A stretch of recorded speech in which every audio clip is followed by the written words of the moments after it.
निष्ठावंतांचा बळी उपरी आणि धनदांडग्यांना उमेदवारी. जिल्हा परिषद निवडणुकीत फटका बसणार. सर्वच पक्षातील अंतर्गत गटबाजीची नाराजी.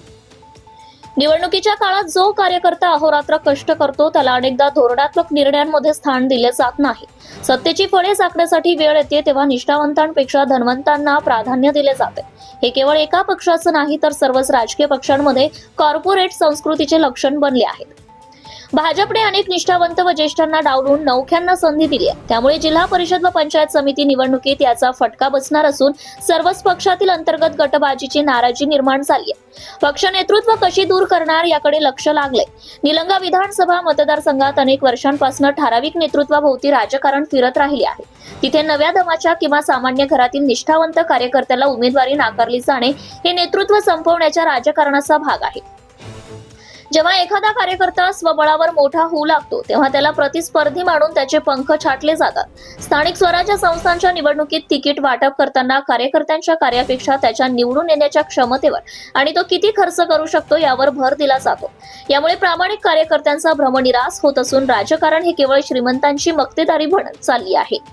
कार्यकर्त्यांनी आता पहिले घर आणि मग पक्ष हे सूत्र अवलंबवणे काळाची गरज आहे.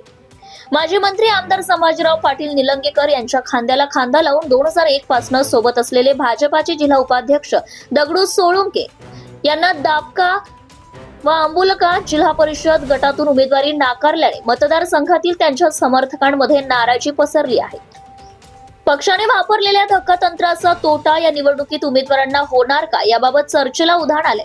दगडू साळुंके चेअरमन यांना दापका आणि अंबुलगा गटातून उमेदवारी मिळणार याबाबत निश्चितता होती. मात्र यांना उमेदवारी अर्ज भरण्यास पक्षाकडून न सांगितल्यामुळे जिल्हा परिषद गटातून डावलण्यात आले असून दापका व अंबुलगा गटातील गावामध्ये दौरे करा, तुमची उमेदवारी निश्चित आहे म्हणून पक्ष श्रेष्ठींनी सांगितल्याची चर्चा होतीये.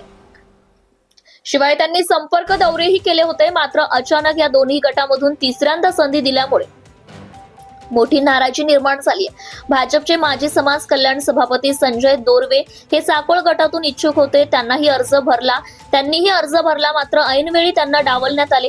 अंबुलगा गटातून गुंडेराव जाधव, प्रसाद जाधव यांना डावलण्यात आले. तर मागील एका निवडणुकीत भाजपाकडनं 60 मतांनी पराभूत झालेले निटूर जिल्हा परिषद उमेदवार अर्चना शिंदे यांचे पती अशोक शिंदे यावेळी इच्छुक होते. मात्र त्यांना सुद्धा उमेदवारी दिली नसल्याने अपक्ष अर्ज दाखल केले आहे. औराद शहाजानी गटातनं काँग्रेसच्या आरती भंडारे यांचा रातोरात प्रवेश घेऊन त्यांना भाजपने उमेदवारी दिल्याने स्थानिक निष्ठावंत कार्यकर्त्यांमध्ये नाराजी आहे. या ठिकाणी काँग्रेसनेही मोठे गाव औराद सोडून शेळगी येथील उमेदवार दिलाय. त्यामुळे येथे काँग्रेस कार्यकर्ते देखील नाराज झाले आहेत. दगडू साळुंखे यांचा तळागाळातील कार्यकर्त्यांपर्यंत थेट जनसंपर्क असून त्यांना भारतीय जनता पक्षामध्ये मांडणारा मोठा वर्ग निलंगा विधानसभा मतदारसंघात आहे. यापूर्वी त्यांच्या पत्नी श्रीमती भारतबाई सोळुंके या अंबुलगा गटातून विजयी झाल्या होत्या. जिल्हा परिषदेचे उपाध्यक्ष म्हणून काम पाहिले असून मोठा जनसंपर्क लातूर जिल्ह्यामध्ये आहे. शिवाय जिल्हा पातळीवर एक ज्येष्ठ नेते व माजी मंत्री संभाजी पाटील निलंगेकर यांची निकटवर्तीय म्हणून समजली जाते. मागील 35 वर्षांपासून तळखेड, सावंगिरा, मसोबावाडी या ग्रुप विविध कार्यकारी सोसायटीचे ते चेअरमन होते. विधानसभेची निवडणूक प्रमुख म्हणूनही त्यांनी यापूर्वी काम केले आहे.